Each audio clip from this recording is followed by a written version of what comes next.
sometimes we're so caught up in the moment, we forget what God did. And God says to Moses here, I want you to write this down. And what he's saying, this is very, very important. Because I realize so many of you are in battles right now. You're in hardship right now. You're like trying to figure out what does this look like in coming back to church, or, how do I be a part of the church? And one, we have to be grateful for the church and pray for the church, because that's what God's called us to do. In fact, the thing that God calls us to as the church is to pray for our leaders. Like, that's what we're called to do. He doesn't say, hey, listen, I just need you to give them a 10-point lesson on what you don't like. Like, there's nothing scriptural about that. But there is, we're called to pray. But God also says here, I want you to remember what I've done. This church has a lot of history. And this church has a lot where God has been so ever faithful. Churches don't just last. Churches don't just, we just come together and everything just works. No, there's lots of people behind the scenes pulling all that stuff off and making things come together so we can encounter God.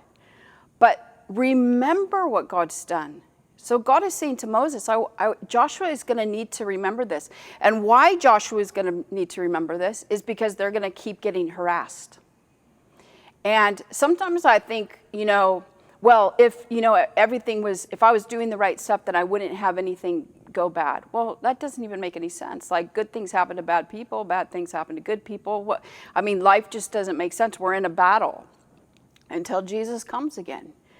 And if we don't remember what God's done, it's so easy to forget, and it's really easy to see what's wrong. So it takes no gifting, no spiritual gift, to see what's wrong. Some people think they're so gifted because all they see is what's wrong. No, that's actually not God. That's actually your filter in your mind that needs a little bit of a cleaning.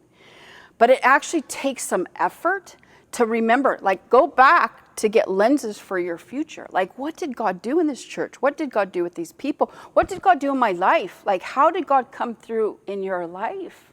And then also, who are the people that God has sent around you to hold up your arms when you couldn't do it?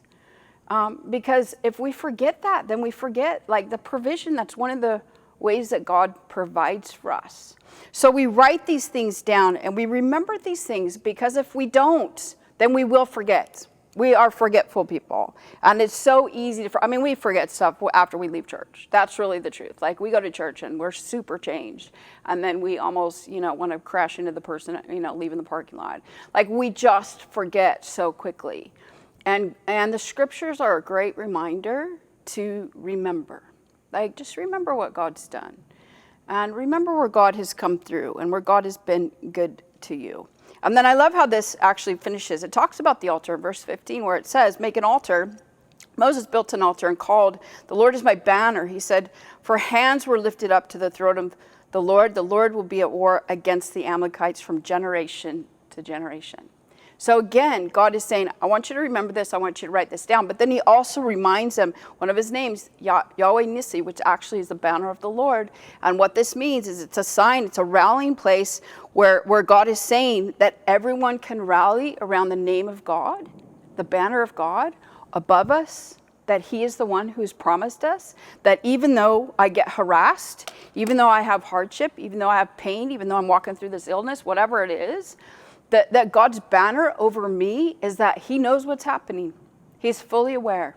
And that he loves me and that he cares for me. And not only that, one of the ways that he cares for me is that he sends people around me to, hold my arms up. And so you want to today think about, okay, what has God done?